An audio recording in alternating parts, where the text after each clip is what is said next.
The front door exploded inward before I even heard the knock.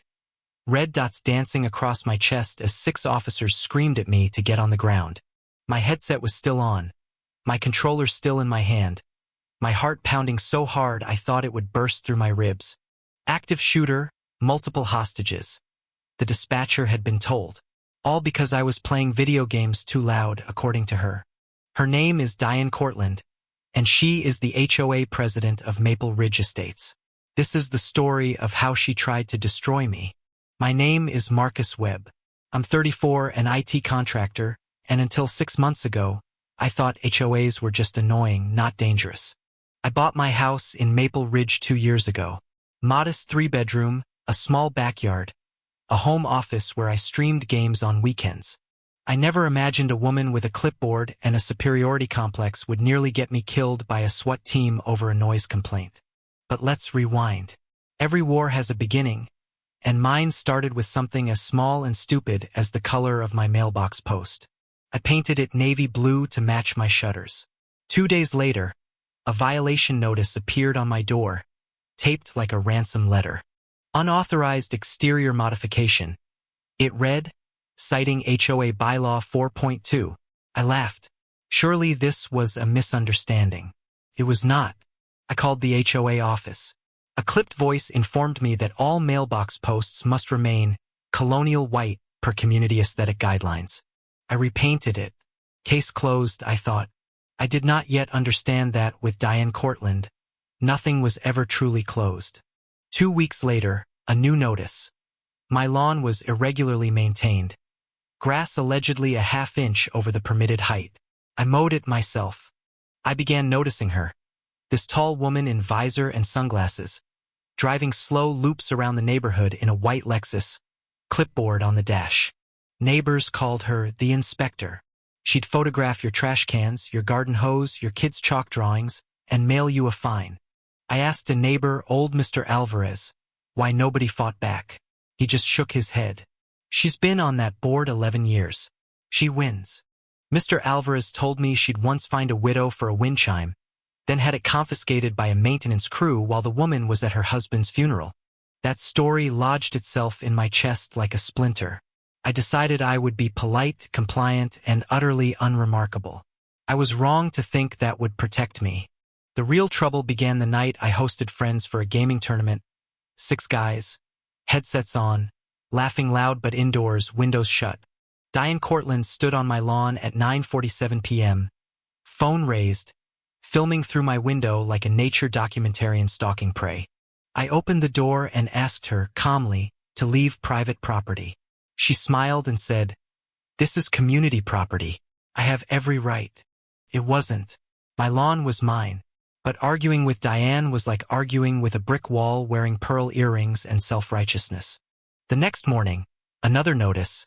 Excessive noise disturbance. Violation of Quiet Hours Policy 7.1. Fine, $150. I paid it, seething. I decided to fight smart, not loud. That night, I installed a doorbell camera, 2 backyard cameras, and started a folder labeled HOA Nonsense. I didn't know yet that folder would one day sit on a federal prosecutor's desk. Small decisions, it turns out, echo louder than we expect. Over the following weeks, the fines kept coming. My gaming chair visible through a window, unsightly furniture. My gaming PC's blue LED lights, light pollution. Each one felt more absurd than the last. Each one I paid, documented, and filed away. Diane, I noticed, never once smiled without an edge to it. At the next HOA meeting, I stood up and asked, politely, for clarification on the noise policy. Diane cut me off before I finished my sentence. "Mr. Webb seems to think rules don't apply to him," she announced to the room, and 30 neighbors turned to stare at me like I was the problem. I sat down, face burning, and that's when I caught something. Her co-board member, Sandra, wincing, like she disagreed but didn't dare say so. After the meeting, Sandra approached me in the parking lot. "Watch yourself," she whispered. "She's done this before. She always finds a way to win." I asked what she meant. Sandra glanced over her shoulder before answering. "Ask around about the Hendersons. They used to live on Birchwood." That night, I searched the neighborhood forum. The Hendersons had moved out abruptly 2 years ago. No explanation. House sold at a loss. A single old post remained, deleted account, but archived. Diane Cortland is dangerous. She doesn't just fine you. She ruins you. I should have felt fear. Instead, I felt something colder and more useful, resolve. I began recording every interaction, every notice, every timestamp. 2 weeks passed almost peacefully. Then came the night of March 14th, a night I will never, ever forget as long as I live. I was mid-tournament, headset on, screaming GG into my mic after a clutch win, when I heard sirens. Many sirens. Getting closer. I thought it was for someone else. Then red and blue light filled my living room windows, and my front door came off its hinges. Get on the ground. Hands where we can see them. 6 officers, rifles raised, flooded my house like I was a wanted terrorist. I dropped to the floor, controller skidding away, my cat bolting under the couch, my whole body shaking with a fear I'd never known. They cuffed me face down on my own living room carpet while my Discord friends listened, confused, through my still-connected headset. Active shooter with hostages. That's what the 911 call had claimed. A caller reporting screaming, gunshot sounds, and a barricaded gunman. It took 45 minutes to clear the house and confirm there was no shooter, no hostages, nothing but a stunned man and his terrified cat. The responding sergeant finally uncuffed me and said quietly, "Sir, this call came from a burner app. We're going to need to investigate the source." I sat on my porch steps at midnight, wrapped in a blanket a neighbor brought over, and that's when I saw her white Lexus idle past, slow, watching. Nobody proved anything that first night, but I knew in my bones exactly who had done this. The question was, could I prove it? The next morning I filed a police report, requested the 911 call recording, and began building a timeline. Every fine, every complaint, every date. I hired a lawyer, a sharp young attorney named Priya Nair who specialized in HOA disputes and, as it turned out, swatting cases too. Priya's first words to me, "This isn't just harassment anymore, Marcus. If we can prove intent, this is a federal crime. Swatting is a federal crime." I told her everything. The mailbox, the lawn, the chair, the LED lights, the meeting, the whispered warning about the Hendersons. "We need the call trace," Priya said, "and we need to establish motive and opportunity. HOA presidents have access to a lot of personal information." That's when the second twist hit me. Diane wasn't just an HOA president. She had access to every resident's emergency contact forms, addresses, even floor plans. Floor plans. She'd know exactly where my bedroom was, exactly which windows faced the street, exactly how a SWAT team should approach my house. I felt sick. This wasn't a petty, rule-obsessed busybody. This was someone who had weaponized her position with terrifying precision. I started asking around, carefully, discreetly. 3 other former residents responded to my messages, each with their own story of Diane's escalation. One man, a veteran named Curtis, told me Diane had once reported his PTSD service dog as an unauthorized pet and had him evicted from renting. Curtis said something that stuck with me. "She doesn't fight fair because she's never had to. Nobody's ever made her answer for anything." I decided that was going to change. Priya and I began compiling a formal complaint, cross-referencing every documented incident against my case file.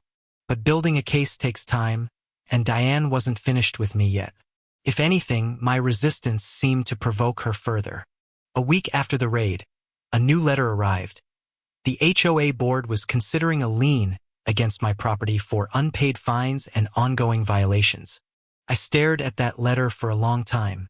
She hadn't just tried to have me shot by police. Now she wanted my house too. I called Priya immediately. "Can she actually do that?" I asked. "Legally? Over parking cones and LED lights?" Priya sighed. "HOAs have more power than people realize. Liens, foreclosure even. But if we can prove malice, it becomes a weapon against her instead." I began attending every HOA meeting after that, recorder running, camera ready, saying almost nothing, just watching, cataloging, waiting. Diane seemed to sense the shift in me. Her smiles grew tighter, her eyes sharper. She knew I wasn't backing down anymore. At the April meeting, she proposed a new rule: mandatory noise monitoring devices installed by the HOA in violation-prone homes. Mine specifically named. A resident named Teresa Okafor stood and objected loudly. "That's a privacy violation, Diane. You cannot put surveillance in a man's home." Diane's response chilled me. If Mr. Webb has nothing to hide, he shouldn't object to a little oversight. The room went uncomfortably silent. I stood, calm as I could manage, and said, "I'd be happy to have the county sheriff review that proposal for legality before any vote." Diane's smile flickered, just for a second, like a light bulb about to die. That flicker told me everything. She knew she was overreaching. The vote failed 3-2. It was the first time I'd seen her lose anything. It felt like the tiniest crack in an enormous dam. Walking to my car after the meeting, Sandra caught up to me again. "She's scared of you," she whispered. "That's new. Be careful. Scared makes her worse." Sandra was right. 2 days later, Animal Control showed up at my door, responding to an anonymous tip that I was hoarding dangerous animals. I have one cat, one overweight, elderly tabby named Biscuit who has never so much as hissed at another living creature. The officer took one look at Biscuit asleep on my couch and apologized for wasting my time. But the pattern was undeniable now. Escalation, always escalation. Priya filed our first formal motion, a request for the HOA's internal communications and Diane's phone records, citing the swatting investigation. The HOA's attorney fought it hard, claiming board communications were privileged. But Priya had done her homework, and the judge sided with us. Discovery began. Emails poured in, thousands of them. I spent nights reading through Diane's correspondence like a detective piecing together a conspiracy. Then Priya called me, voice tight with excitement.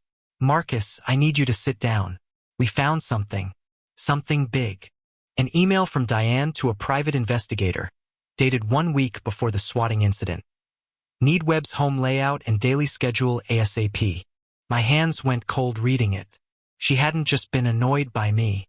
She had actively researched, planned, and orchestrated the raid on my home. The private investigator, it turned out, was Diane's own nephew, moonlighting with a fake license, paid in cash, no paper trail intended. But emails don't lie, and neither do bank transfers. Priya found a $400 Venmo payment from Diane to her nephew. Memo line, "Consulting fee." We had motive. We had opportunity. We had a financial trail. What we didn't have yet was the actual proof she made or ordered that call. The FBI's cybercrime division, alerted by local police after the incident, had been quietly working the case from their end this whole time. An agent named Rodriguez called me directly. "Mr. Webb, we've traced the spoofed call to a VoIP service. We believe we're close to an arrest." I asked if I could tell Priya. He said yes, but warned me, "Don't confront anyone. Let us handle Cortland. You've done enough already." That warning felt strange, almost ominous, like the story was bigger than just my mailbox and my lawn. It was. I just didn't know how big yet. 2 weeks of silence followed. Then, plot twist. Diane resigned from the HOA board, citing personal health reasons, effective immediately. Neighbors buzzed with theories. Some thought she was sick. Some thought she was fleeing before something worse hit. I suspected the latter. I texted Sandra, "Do you know why she really left?" Sandra's reply came fast. "She knows something's coming. She's scared, Marcus. Really scared." For a moment, I let myself feel something close to relief. But relief, I was learning, was a luxury Diane never let anyone keep for long. A week later, I received a certified letter. Diane Cortland was suing me for defamation, for spreading false accusations that damaged her reputation. I nearly laughed out loud reading it. She had tried to have me killed by SWAT, and now SHE was suing me for hurting her reputation. Priya wasn't laughing. "This is a classic move," she said. "A slap suit, meant to scare you into silence and drain your legal funds." Can she win? I asked, my stomach in knots. Priya shook her head. Not if the truth is on your side. And Marcus, the truth is on your side. We countersued immediately, malicious prosecution, intentional infliction of emotional distress, and, the big one, conspiracy to commit swatting. The case would go to civil court while the criminal investigation ran in parallel. 2 fronts, 2 battles, 1 woman standing in the crossfire of both. I started losing sleep. Every headlight outside my window at night made my pulse spike. Every knock at the door felt like Judgment Day. I told Priya I was scared. She looked at me steadily and said, "Good. Scared people who stay careful win. Scared people who quit lose. Don't quit." I didn't quit. I kept recording, kept documenting, kept showing up to every hearing, every deposition, every excruciating legal formality. At my deposition, Diane's lawyer tried to paint me as an unstable gamer obsessed with violent content, citing my Call of Duty gameplay as evidence. I calmly explained I streamed to 11 subscribers, mostly my cousins, and that violent content described roughly every video game made since 1993. The room actually laughed. Even the court reporter cracked a smile. Diane's lawyer moved on quickly, clearly not landing the blow he wanted. Then it was Diane's turn to testify. She sat straight-backed, composed, every answer rehearsed, every word chosen like a chess move. "I have never harassed Mr. Webb," she said smoothly. "I was simply enforcing community standards that protect everyone's property values." Priya asked her directly, "Do you deny paying your nephew $400 1 week before the swatting incident at Mr. Webb's home?" Diane's composure cracked, just barely. A half-second pause before she answered. "That was for landscaping advice. Completely unrelated." Priya produced the actual Venmo receipt. Memo line clearly visible. Consulting fee, web project. Diane had no landscaping to hide behind now. Her lawyer objected. The judge overruled. I watched Diane's jaw tighten, watched the mask slip just enough for the room to see what was underneath. Outside the courthouse, reporters had started gathering. Somehow, word had leaked. Local HOA president investigated in SWAT prank scandal. I hadn't leaked anything. Priya swore she hadn't either.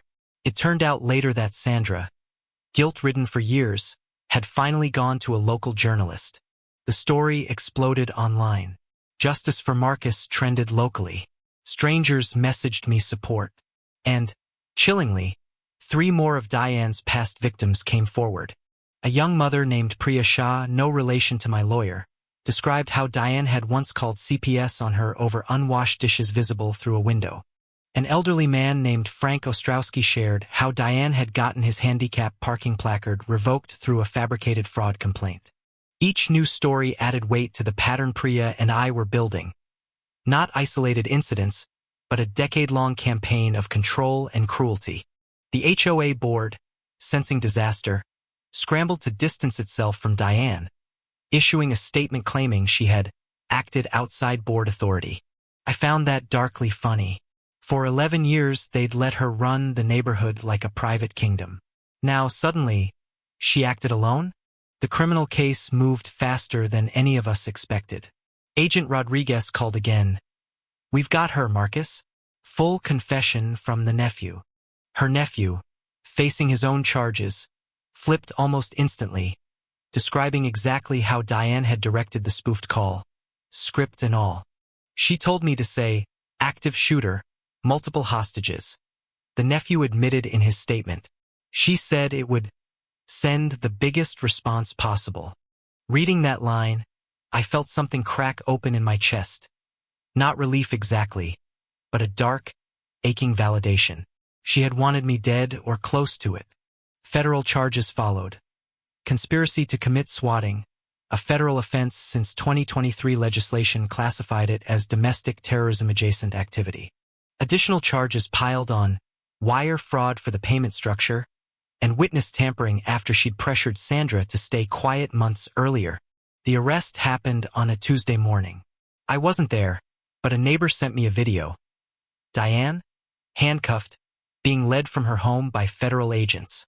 Her white Lexus sat in the driveway, untouched, silent, no longer patrolling anyone's lawn ever again.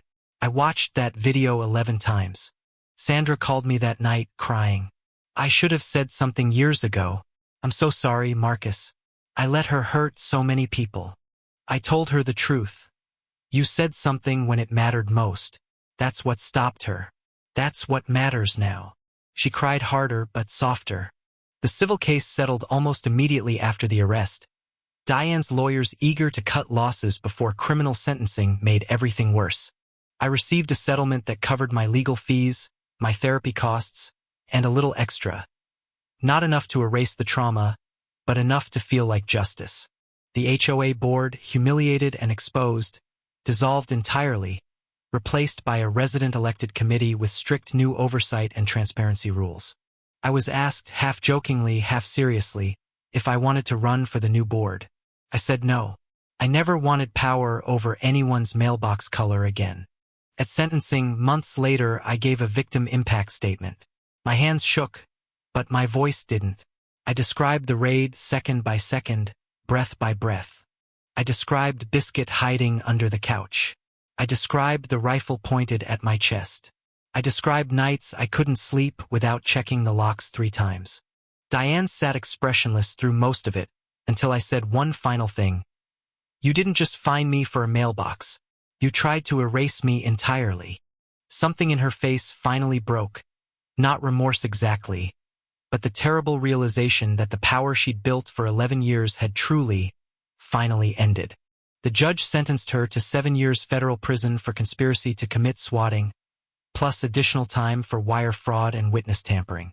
Her nephew, having cooperated, received 18 months and probation. Small mercy, but mercy nonetheless, for a young man who'd made a terrible choice. As deputies led Diane from the courtroom, she looked back at me once. Not with anger, with something almost like confusion, like she still didn't understand. I understood, though. People like Diane never think the rules apply to them, right up until the moment those rules finally, inevitably, do. I moved back into my house that spring, repainted the front door a deep, defiant red. No HOA to stop me. No clipboard-wielding shadow watching from Alexis. Mr. Alvarez brought over tamales to celebrate. Teresa Okafor organized a block party. Even Curtis brought his service dog, tail wagging, finally unafraid. I still play video games on weekends, headset on, door locked. No fear anymore that a knock means anything but a delivery or a friendly neighbor. Biscuit sleeps on the windowsill now, sunlight on her fur, no longer needing to hide from anyone or anything, and neither, finally, do I. Sometimes I still flinch at flashing lights. Some scars don't fully fade. But I sleep through the night now, and that, more than anything, feels like winning. Priya became a friend, not just a lawyer, and together we now help other HOA harassment victims document patterns before they escalate into danger. The story of Diane Cortland spread nationally, cited in 3 different state legislatures pushing for stricter HOA oversight and swatting penalties. I never wanted to be an example. I never wanted a hashtag, a headline, or a courtroom. I just wanted to play games in my own house in peace. But if my story stopped even one HOA president from weaponizing their tiny plastic gavel, then maybe the SWAT team crashing through my door meant something. Justice, I learned, is slow and exhausting and terrifying to chase. But it is real, and it is possible, and Diane Cortland is living proof of both.